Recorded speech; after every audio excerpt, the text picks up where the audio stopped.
শিক্ষা হলো এটা যে মুহাম্মাদুর রাসূলুল্লাহ সাল্লাল্লাহু আলাইহি ওয়াসাল্লাম হলেন নিষ্পাপ।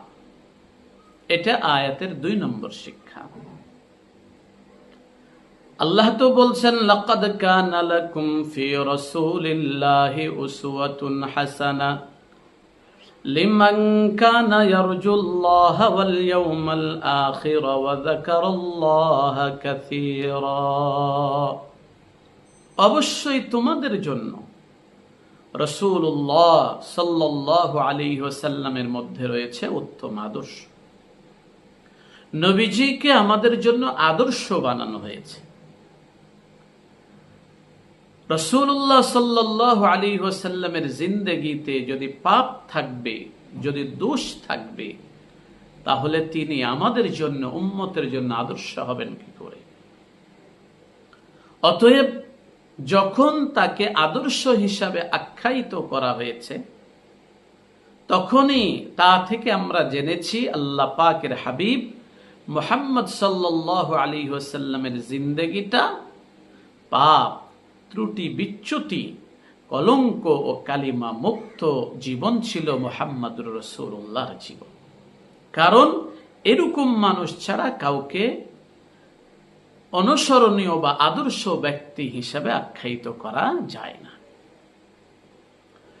অতএব আয়াতের যে শিক্ষা, এটাই আমাদের আকীদা হওয়া চাই। নবীজি সাল্লাল্লাহু আলাইহি ওয়াসাল্লামের ব্যাপারে আমাদের এটাই আকীদা হবে, লাম ইয়ারতাকিব সগীরাতান ওয়ালা কাবীরাতান কাত্তু। নবী করিম সাল্লাল্লাহু আলাইহি ওয়াসাল্লাম কখনো সগীরা গুনাহ করেননি, কাবীরা গুনাহ করেননি, ছোট গুনাহ করেননি, বড় গুনাহ করেননি।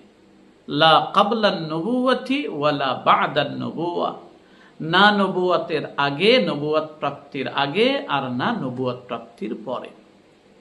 তিনি পূর্ণ জিন্দেগিতে, নবুয়াত প্রাপ্তির আগে, নবুয়াত প্রাপ্তির পরে, পুরো জিন্দেগিতে তিনি ছিলেন মাসুম, তিনি ছিলেন নিষ্পাপ। তার জীবনে কোনো কালিমা দোষ ছিল না, ত্রুটি মুক্ত ছিলেন মুহাম্মদুর রাসূলুল্লাহ সাল্লাল্লাহু আলাইহি ওয়াসাল্লাম। অতএব এটাই আমাদের আকীদা। আল্লামা ইবনে হাজার রাহমাতুল্লাহি আলাইহি যেমন বলেছেন, মোল্লা আলী কারি মিরকাতুল মাফাতিহের মধ্যে যেমন নকল করেছেন, লাম ইয়াসদুর মিনহু যুনুব আস-সাগীরা ওয়াল কাবীরা। নবী করিম সাল্লাল্লাহু আলাইহি ওয়াসাল্লাম থেকে কখনো কোনো গুনাহ প্রকাশিত হয়নি, ছোট গুনাহ না, বড় গুনাহ না।